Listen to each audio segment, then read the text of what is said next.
سلام، من دکتر نوید خپلواک هستم و امروز در مورد بیماری شکر از نوع دوم یا دیابتیز ملیتس تایپ 2 گپ میزنیم. خب،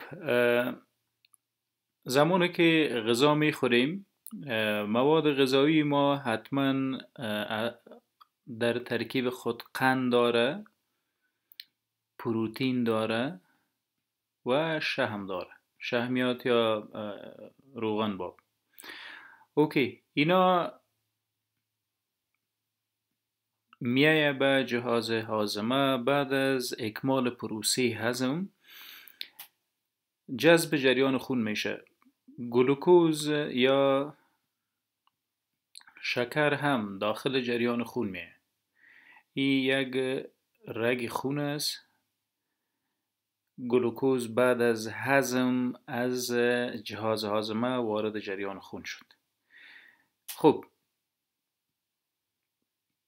زمانی که مقدار قند خون بلند میره، غده پنکریاز، این غده به نام پنکریاز گلند یا غده پانخراس که میگیم،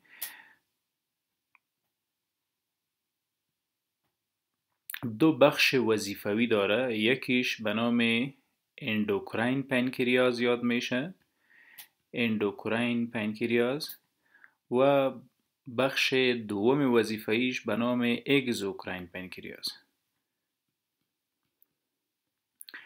از این اگزوکراین پنکریاز انزایم های مومد هضم ترشح میشه و از طریق پنکریاتیک دکت میره به قسمت فوقانی رودای خرد ما و در اونجا هم سبب هضم شحمیات میگرده.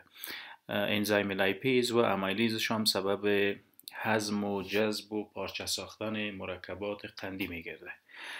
بخش اندوکراین پنکریاز هورمون ترشح میکنه. حجرات به نام بیتا داره، بیتا سل، که هورمون به نام انسولین ترشح میکنه. انسولین دقیق همون هورمون است که بعد از ترشح از حجرات بیتا وارد جریان خون میشه و این گلوکوزی که در خون مقدارش بلند است، ایره انتقال میته به کجا؟ به حجرات بدن، مثل حجرات کبد یا جگر، لیور. چرا؟ تا که در اونجا به شکل گلایکوژن ذخیره شود. گلایکوژن یعنی گلوکوزی که در داخل جریان خون میگرده. انسولین میایه این گلوکوز به داخل حجرات بدن جابجا میکنه. مقادیر زیادش در کبد یا جگر جابجا میشه. همچنان از جریان خون گلوکوز انتقال میته به عضلات و ماهیچه ها، مسلز، و در حجرات عضلات ما هم به شکل گلایکوژن ذخیره میشه تا در وقت ضرورت بدن از اندوخته خود یا از این ذخیره استفاده کنه. همچنان به حجرات شحمی یا ادیپوز سلز یا ادیپوسایتس یا انساج شحمی توسط انسولین انتقال داده شده و در اونجا هم به شکل گلایکوژن یا به نوع گلایکوژن ذخیره میشه. خب، گلایکوژن یک پول ساکاراید است. گلایکوژن یعنی تو یک ساختمان داره.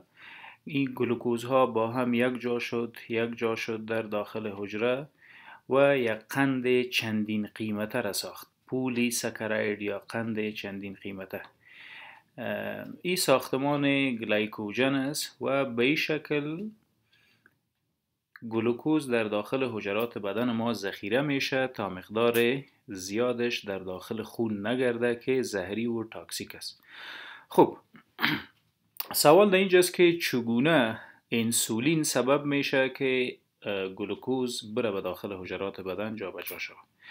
خب، قبلا گفتیم بعد از خوردن غذا بخش گلوکوز یا قند داخل جریان خون میشه و در داخل جریان خون وقت مقدارش از حد نرمال بالا رفت، انسولین از حجرات بیتای پنکریاس ترشح شد و میره به داخل جریان خون. اینا را هم در حجرات مختلف بدن ذخیره و جابجا میکنه. اما مکانیزم میفهمیم که چگونه ای جابجایی صورت میگیره.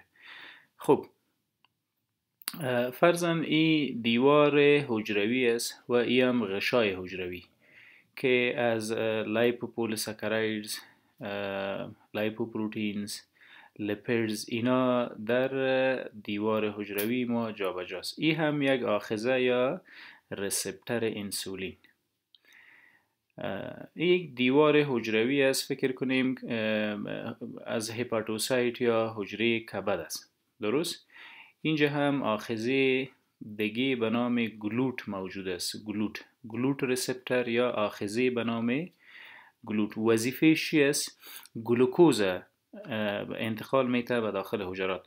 خب زمانی که در داخل جریان خون، یم جریان خون است، رگ خون، در جریان خون ما گلوکوز بیشتر میگرده. گلوکوز anyway. چه قسمی انسولین سبب میگرده که این گلوکوز به داخل حجرات ببره و در اونجا ذخیره کنه؟ خود انسولین هم از حجرات بیتا آمد به داخل جریان خون. درست؟ انسولین وقتی به داخل جریان خون آمد مستقیم میره به رسپترها یا آخذه های خود میبنده. این رسپتر انسولین است. این رسپتر یا آخذه برای انسولین است. انسولین رسپتر. انسولین زمانی که داخل جریان خون شد میایه به همراه رسپتر یا آخذه خود وصل شده به داخل حجره میایه و قابلیت و صلاحیت جذب گلوکوز به داخل حجره بیشتر میسازه. حجره هم اتومات انگیزه را از انسولین گرفته و این آخذه خود به نام گلوت فعال میسازه. اتومات از جریان خون گلوکوز موجود میایه و به آخذه به نام گلوت یک جا شده به داخل حجره میایه. حجرات زمانی که انسولین به داخل خود گلوکوز به داخل خود میبره دو را داره. یا میبره استور ذخیره میسازش و یا هم دفعتا نظر به ضرورت به مصرف میرسانش. درست؟ یا استور میشه به شکل گلایکوژن که قبلا براتون رسم کردم شکلش چگونه است، یک قند چندین قیمت است. و یا امی گلوکوز میره به مصرف میرسه و انرژی مورد نیاز ما را تولید میکنه. گلوکوز تبدیل میشه به ساربیتول. ساربیتول هم یک قند است در داخل حجره. ساربیتول تبدیل میشه به فرکتوز و بالاخره آخرین هدفش هم تولید انرژی به شکل ATP یا ادینوسین ترایفاسفیت است. خب اگر در مورد شکر گپ بزنیم میخواید پروسه نرمال بود که قند خون بلند میره، انسولین میایه و او را به داخل حجرات بدن میبره و مقدارش هم در داخل جریان خون کمتر میسازه.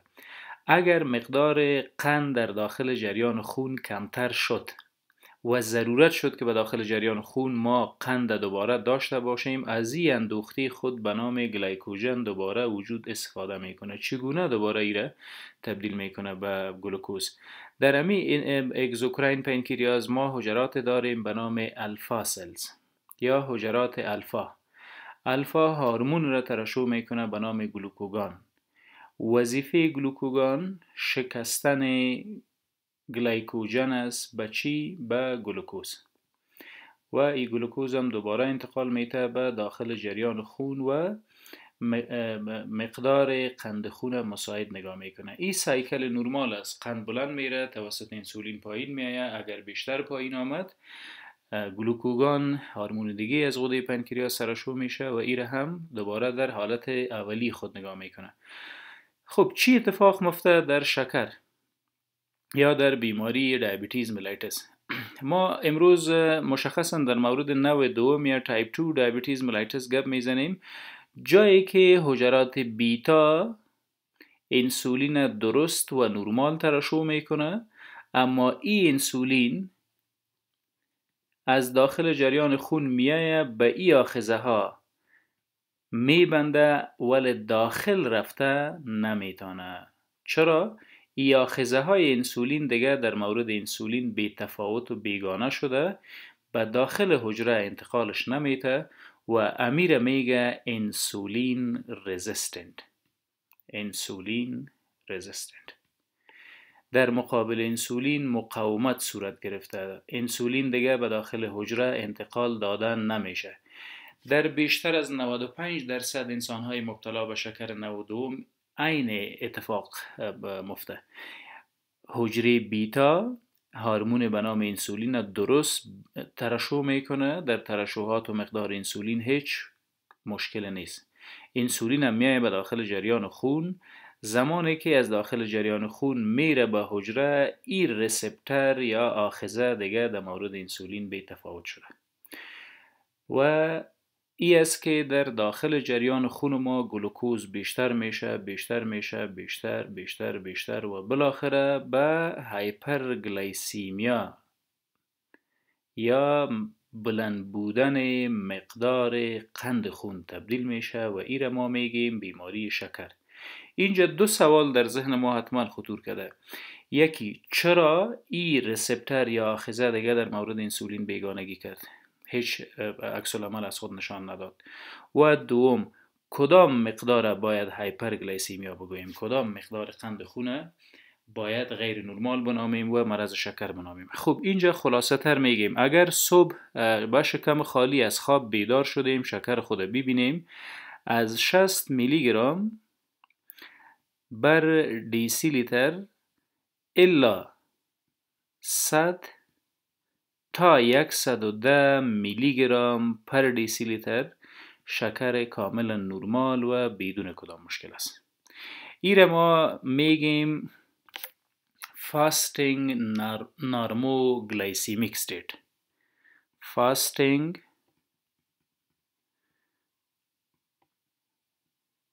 normoglycemic state یعنی در شکم خالی با معده خالی شکر از 60 الا 100 و 110 میلی گرم پر دیسی لیتر نرمال مطلق است. درست؟ خب اگر ما شکر خود میبینیم و شکم خالی یعنی صبح خیستیم از خواب، اولین کار کردیم شکر خود دیدیم بین 110 میلی گرم پر دیسی لیتر الا 126 میلی گرم پر دیسی لیتر موجود بود یا این مقدار شکر ما بود، ما در ساحه خطر هستیم، پری دیابتیک. اگر دست به کار نشیم، فاکتورهای خطر نابود نکنیم، از زندگی بخو بنوش بخواب پرهیز نکنیم، بدون شک به شکر مبتلا میشیم، پری دیابتیک یا ساحه خطر بر شکر. خب اگر ما شکر خود میبینیم به شکم خالی بیشتر از 125 آمد، از 126 میلی گرم پر دیسی لیتر، یعنی فاستینگ بلد شوگر یا FBS بیشتر یا مساوی به 126 میلی گرم پر دیسی لیتر بود، در او صورت ما متاسفانه به شکر مبتلا هستیم. باید با دکتر معالج خود ببینیم تا در مورد کنترل و تدابیر بعدی آگاهی خود بیشتر بسازیم. این شد معاینه شکر در شکم خالی. خب اگر ما شکر معاینه میکنیم به شکم پر بعد از خوردن غذا، چگونه باید بفهمیم که کدام اعدادش نرمال است؟ خب رندم بلد شوگر یا RBS، رندم بلد شوگر، رندم یعنی معمولی، امویی را که ما هر روز میبینیم که معمولا بعد از خوردن نان هدفش است. رندم بلد شوگر یا RBS، بعضی ها بلد شوگر رندم یا BSR ببخشین BSR هم میگه. به هر حال اگر شکر خود معاینه کردیم به شکم پر اگر 2 ساعت بعد از خوردن نان، خصوصا بعد از خوردن غذاهای شیرین، شکر میبینیم 140 میلی گرم پر دیسی لیتر الا 200 میلی گرم پر دیسی لیتر شکر نرمال است. ای اگر بعد از 2 ساعت بعد از خوردن نان دیده شود به نام پوست پرندایل دیابتی، پوست پرندایل شوگر هم یاد میشه، یا مقدار قند خون بعد از خوردن غذا الا 200 میلی گرم پر دیسی لیتر نرمال است. اگر بیشتر از 200 میلی گرم پر دیسی لیتر شد، در او صورت ما به دیابتیز یا به شکر مبتلا هستیم، تدابیر معالجه را باید بگیریم. خب چگونه مقدار شکر در خون بلند میره؟ او پروسیجر را گفتیم، این غذا را خوردیم، بخش قند غذا جذب شد به جریان خون، در جریان خون مقدار گلوکوز بلند برد و این پروسه نرمال هم توسط هورمون به نام انسولین کنترل میشه. در شکر نوع دوم یا تایپ 2 دیابتیز ملیتس انسولین ترشح میشه، کیفیتش عالی است، ولی میره حجره در مقابلش بی تفاوت است و هیچ اجازه نمیده که انسولین به داخل بره و سبب بگرده که گلوکوز داخل حجرات ما به شکل گلیکوژن ذخیره شود. خب حالا فهمیدیم که کدام وضعیت هایپرگلیسیمیا میگه، یا کدام حالت ما میگیم که مقدار قند خون به حد غیر نرمال رسیده. یکی به شکم خالی یا فاستینگ بلاد شوگر بالاتر از 126 میلی گرم پر دیسی لیتر و شکم پر یا رندم بلاد شوگر بالاتر و مساوی به 200 میلی گرم پر دیسی لیتر. اینا کسایی هستند که باید به معالجه شکر بپردازند و برش تدابیر معالجه را حتما در کار داشته باشند. خب در شکر نوع دوم از یک طرف انسولین تولید شده میره و در داخل جریان خون مقدار انسولین بلند میره. این انسولین میره به حجره داخل رفته نمیتونه. حجره بیتای پنکریاس، این حجره هم تنبیه شده از طریق جریان خون که گلوکوز بلند رفته، یعنی در داخل جریان خون گلوکوز بلند رفته. غده در داخل غده پنکریاس حجره به نام بیتا یا ای حجره هم خیلی سریع مقدار انسولین به داخل جریان خون ترشح میکنه، بیخبر از اینکه انسولین دیگه نتیجه نمیده، در اونجا حجرات در مقابلش مقاومت کرده. آیسته آیسته مقدار انسولین در داخل حجرات خون هم بیشتر میره که بیشتر میشه که این وضعیت به نام هایپر انسولینیمیا یاد میکنه. مقدار انسولین در داخل جریان خون بیشتر است و این وضعیت تفکیک میکنه دیابتیز تایپ اول را با تایپ دوم، یا شکر نوع اول با نوع دوم چگونه باید تفکیک کنیم. میبینیم در خون مقدار گلوکوز بلند رفت، هایپرگلیسیمیا به وجود آمد. چگونه تفکیک کنیم هایپرگلیسیمیای نوع اول و نوع دوم؟ اگر مقدار انسولین در خون بلند رفت، هم گلوکوز بلند بود هم انسولین، ای شکر یا دیابتیز تایپ دو، دیابتیز ملیتس نوع دوم است. خب چی وقت در معالجه شکر ما به انسولین ضرورت پیدا میکنیم؟ انسولینی که بیرون در بازار میگیریم و به داخل وجود خود ضخ میکنیم. ببین در حجرات پنکریاس یک حجره به نام بیتا موجود بود، درست که از بخش اندوکراین غده پنکریاس در جزایر لنگرهان یا حجرات لنگرهان یا لنگرهان سلز یک حجره به نام بیتا موجود است. زمانی که مقدار قند خون بلند رفت، حجره بیتا هورمون به نام انسولین ترشح کرد به مقصد از این که بره و مقدار قند خون کنترل کنه. درست؟ انسولین هم رفت به داخل جریان خون ولی حجرات اجازه ندادش که به داخل بره و کار خود انجام بده. همزمان با ترشح انسولین یک چیز دیگه که حجرات بیتا ترشح میکنه به نام امیلین یاد میشه. امیلین یک پروتئین است، پروتئین زهری و خطرناک. زمانی که مقادیر زیاد امیلین توسط خود حجره بیتا با انسولین یک جا ترشح شد. انسولینش میره به داخل جریان خون و امیلین میمانه به اطراف حجره بیتا. آهسته آهسته امیلین میایه و حجره بیتا را صدمه میرسانه، از بین میبره. زمانی که حجره بیتا مکمل از بین رفت دیگه هیچ ترشح انسولین صورت نمیگیره و ای است که تایپ اول دیابتیز مساوی شد به تایپ دوم و این دقیق زمان است که مریض باید به خاطر امرار حیات خود و کنترل گلوکوز از انسولین استفاده کنه و روزانه انسولین زرق کنه. در ویدیوهای بعدی بخیر گپ میزنیم که چرا این رسپترها خب قبل از اینکه به ویدیوی بعدی بریم خوب است که موضوع را میجا خلاصه تر بسازیم. دیابتیز یا شکر نوع دوم چی وقت به وجود میاد؟ اول یک سلسله سهلنگاری ها در زندگی سبب میشه که ما بریم به طرف دیابتیز ملیتس یا به طرف مبتلا شدن به شکر. فاکتورهای خطر چی است؟ دیابتیز ملیتس یک تکلیف متابولیک است، متابولیک دیساردرز، یعنی چندین عارضه با هم یک جا میشه و شکر به وجود میاره. اول نمره از این عارضه ها یا تکالیف بلند بودن قند خون است، یعنی یکی از متابولیسم که از بین میره و در هم و بر هم میخوره هایپرگلایسیمی است، چیزی که در جوامع ما و بر جوامع غیر دکتر مفهوم میرسانه که مقدار قند در داخل خون بلند است، ولی در حقیقت در پهلوی بلند بودن قند خون دیسلیپیدمیا یکی از علتهایی است که بالاخره شکر به وجود میاد. دیسلیپیدمیا یا متابولیسم شحمیات بدن ما غیر نرمال صورت میگیره. چی معنا داره این گپ ما؟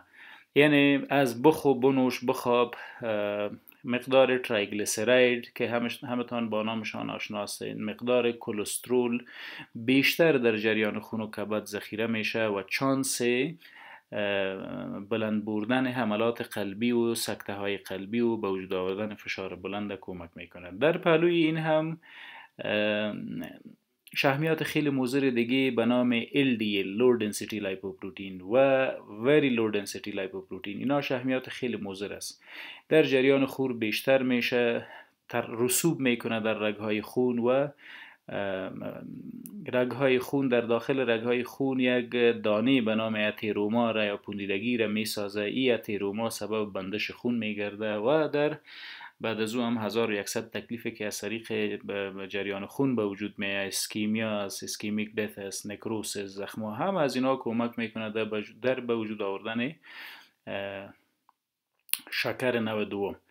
در پهلویش متابولیسم پروتئین هم از بین رفته، به کلی از بین نرفته بلکه دیس آردر شده. بعض از پروتئین ها مثل امیلین میره و حجرات خود بدن ما را از بین میبره.